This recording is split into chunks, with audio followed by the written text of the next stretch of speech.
Bismillahirrahmanirrahim. Assalamualaikum warahmatullahi wabarakatuh.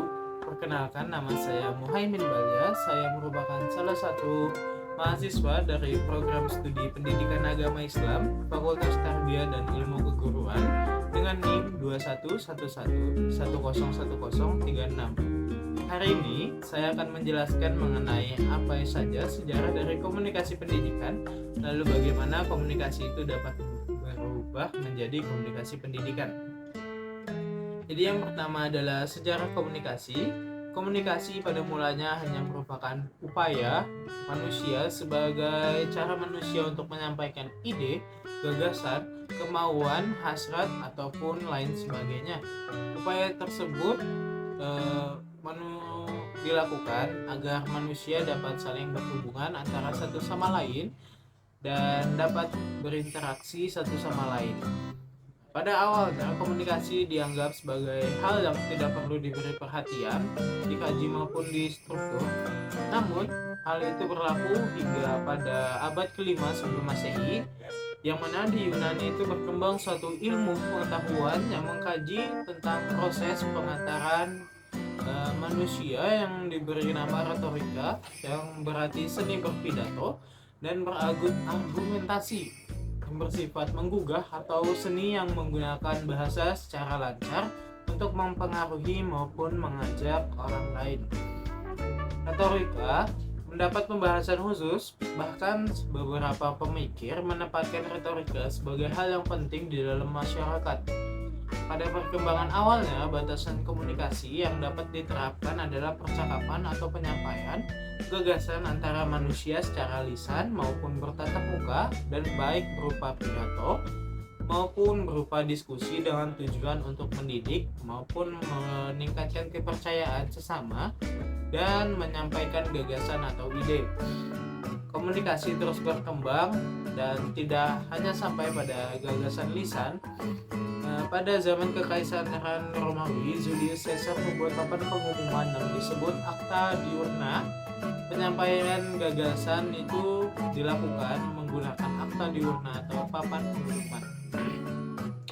Lalu komunikasi dinaikkan tingkatnya menjadi hal yang perlu dikaji. Komunikasi ditingkatkan lagi menjadi sebuah ilmu pengetahuan. Asal-usul komunikasi itu sebenarnya tampil pada zaman Yunani kuno yang digagas oleh Aristoteles, yang dalam gagasan tersebut ia menyebutkan bahwa komunikasi itu terdapat komunikator dan juga komunikan.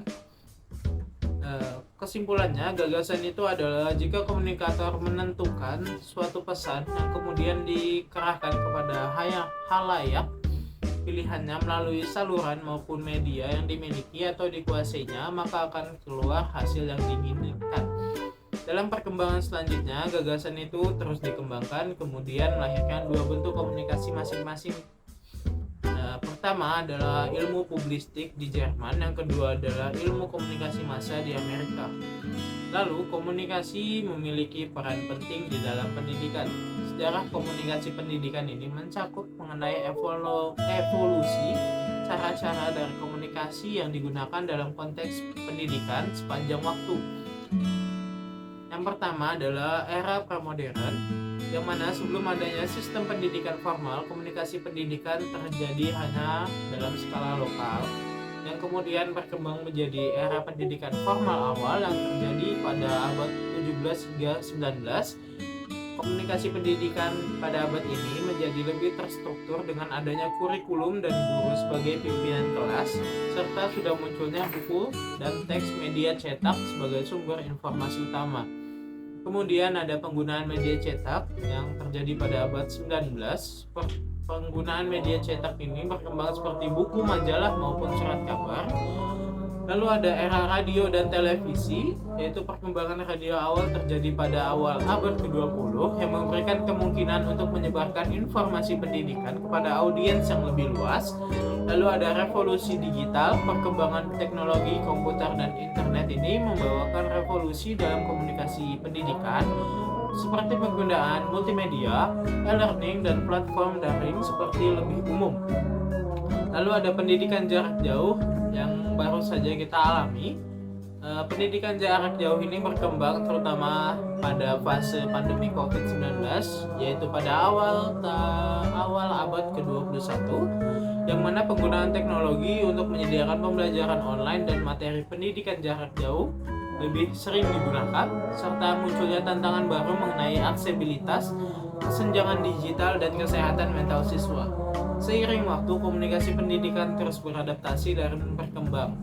Teknologi dan perubahan sosial, peran teknologi dan informasi dan komunikasi semakin penting di dalam akses untuk meningkatkan kualitas dan memperluas jangkauan pendidikan.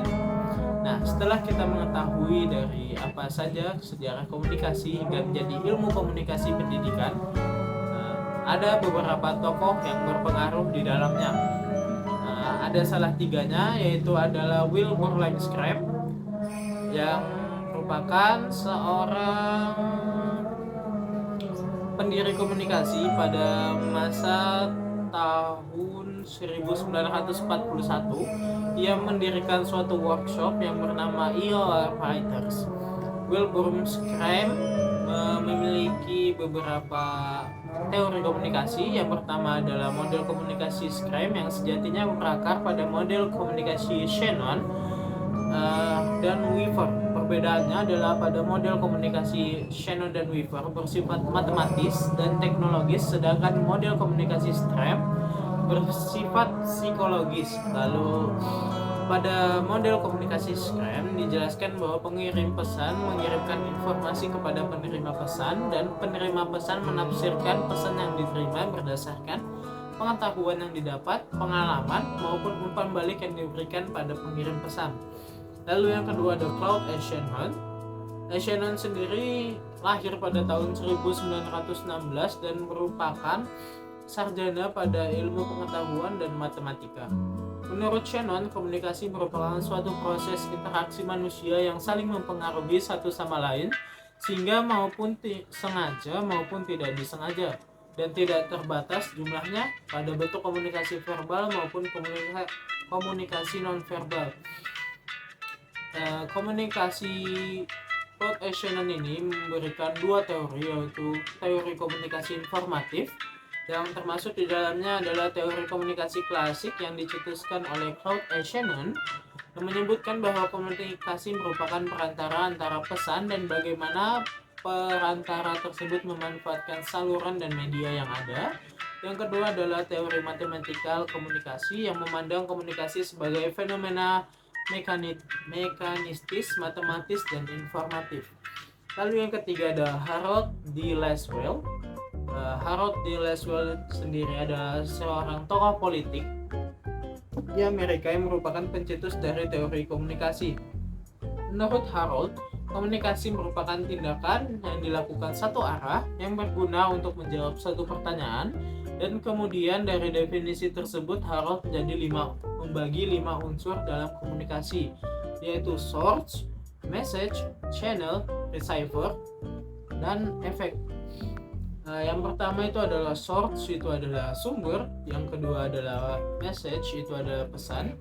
Yang ketiga adalah channel, itu media. Yang keempat itu ada receiver atau penerima. Yang kelima itu adalah efek, yaitu umpan balik. Teori komunikasi ini digambarkan oleh Harold yang kemudian diturunkan menjadi model komunikasi public relation oleh Soleh Soemirat dan Ardito Elvinaro. Dalam model komunikasi tersebut dijelaskan bahwa pesan yang disampaikan oleh public relation melalui media akan memiliki efek pada khalayak umum. Mungkin itu saja yang dapat saya sampaikan. Semoga teman-teman makin mengerti tentang sejarah dari komunikasi pendidikan. Sekian dari saya. Wassalamualaikum warahmatullahi wabarakatuh.